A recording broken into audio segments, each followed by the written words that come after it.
Good day, friends. This will be, in all probability, my last session on competitive exams. And in today's video, I will first discuss a thing or two about general knowledge. Well, general knowledge or GK is a problem area for many students who cannot memorize facts and figures easily. But GK is a very scoring area in many of the exams, and primarily there are two types of general knowledge questions that are asked. One are the GK questions related to the history, geography, political science, and other subjects that have been studied in the class 10 level. And for these subjects, well, the NCERT books are very much advisable. You should read them.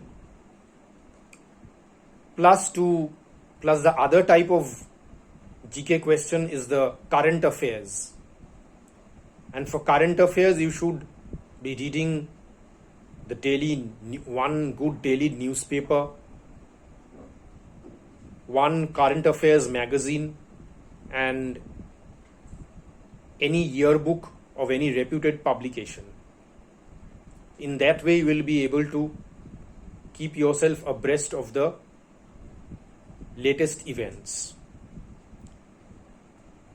Well, those who are having problem in memorizing facts and figures, I would advise all such students to make GK a little bit interesting. Like, you can use highlighters and markers to highlight certain areas.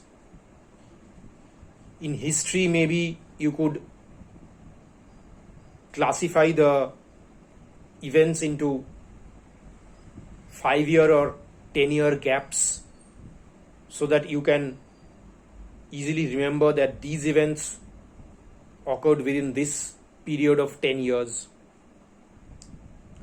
You can make short notes of yourself. You can also prepare some flashcards consisting of events of related significance. So in that way, you have to make the facts and figures more interesting so that they may naturally appeal to your brain and you could easily remember them.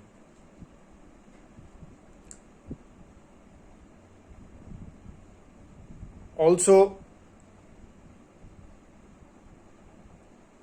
it is a matter of practice that by constantly reading such facts and figures, it's not always about memorizing. By reading certain things time and again, your brain will automatically retain those facts without having to memorize them consciously. So that's another method which you could try. That read the same thing again and again, and automatically you will retain most of the portion of that matter. Now, so much about GK. Now, coming to logical reasoning, which is again a very important part of most competitive exams. Well, logical reasoning also involves certain basic concepts and then you will have to apply them in the exercises.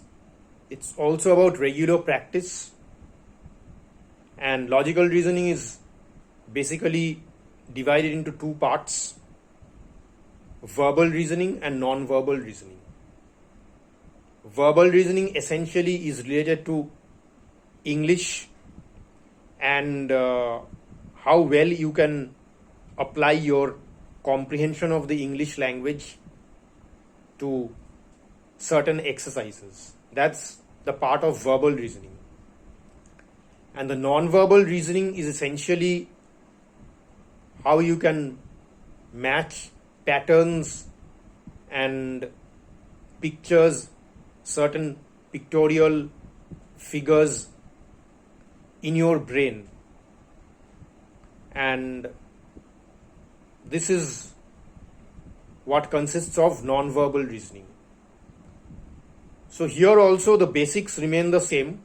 You have to understand the concepts first, and then you will have to go to the exercises, learn the certain tricks from your teachers. A part of reasoning also involves certain numerical exercises also, wherein certain numerical sequences or series are given, and you will have to fit some logic as to how the series should continue, fill in the blanks or continue the series farther. So here also you will have to understand the basic concepts, and well, as I told you that you will have to practice LR, because logical reasoning is one of the most scoring section. Along with English, it's very scoring, and if you can practice it a little bit more, you will fetch rich dividends. So that is all for today, and I hope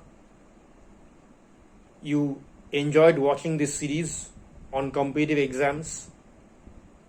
As always, any suggestions are welcome. You can write to me in the comment section, and after watching the series, if you feel that any important topic or issue I have missed discussing in this series, you can request me for uploading a separate video on that topic. So that type of suggestion will always be welcome. And thanks for watching this video. Please do subscribe to my channel for videos on certain other topics. Thank you.